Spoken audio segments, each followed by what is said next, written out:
नमस्कार दोस्तों। किसी कार्य में अगर असफलता मिलती है तो हमें उसे छोड़ना नहीं चाहिए, बल्कि बार बार प्रयास करना चाहिए और एक समय ऐसा आएगा कि हम सफल हो जाएंगे। आइए इस बात को इस कहानी के माध्यम से समझते हैं। स्वागत है आपका संस्कार टेल्स की कहानियों की दुनिया में। आइए सुनते हैं ये रोचक कहानी। एक समय की बात है, किसी राज्य में एक भानु प्रताप नाम का राजा राज्य करता था। उसके राज्य में खुशहाली और शांति थी। प्रजा उसका बहुत सम्मान करती थी।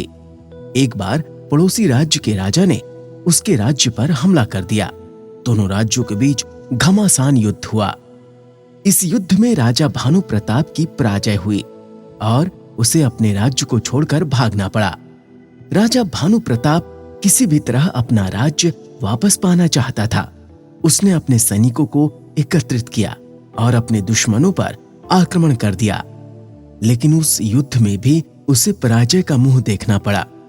राजा भानु प्रताप ने अपने राज्य को फिर से पाने के लिए 15 बार आक्रमण किया, किंतु अपना राज्य वापस प्राप्त करने में असमर्थ रहा।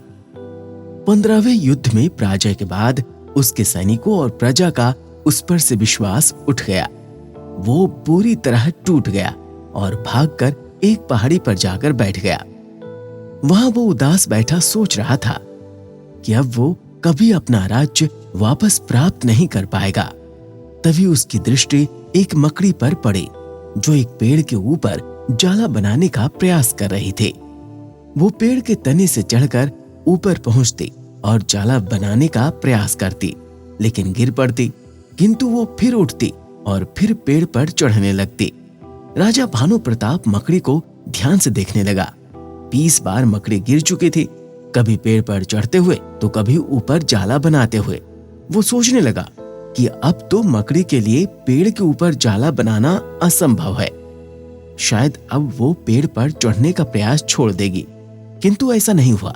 मकड़ी फिर से उठी और पेड़ पर चढ़ने लगी।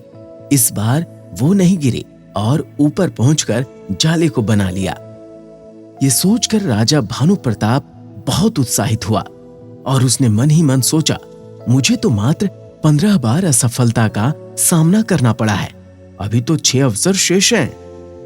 वो उठा और अपने सैनिकों को फिर से एकत्रित किया। उसके आत्मविश्वास को देखकर सैनिकों और प्रजा का भी उस पर विश्वास जागृत हो गया। इस बार राजा भानु प्रताप अपने दुश्मन से इस तरह लड़ा कि दुश्मन को मुंह की खानी पड़ी और फिर राजा भानु प्रताप ने अपने राज्य को फिर से पा लिया। दोस्तों, इस कहानी से हमें ये सीख मिलती है कि किसी कार्य में 1 या 2 बार असफल हो जाने पर हमें प्रयास करना नहीं छोड़ना चाहिए। प्रयास करना छोड़ देना ही वास्तविक असफलता है। निरंतर प्रयास से कठिन लक्ष्य को भी पाया जा सकता है। इसलिए जब तक लक्ष्य ना मिले, डटे रहें। इस प्रकार की रोचक कहानियों को सुनने के लिए हमारे इस चैनल को लाइक, शेयर और सब्सक्राइब करें और हाँ, बेल आइकन जरूर दबाएं ताकि रोचक कहानियों का नोटिफिकेशन सबसे पहले आप तक पहुंचे। नमस्कार।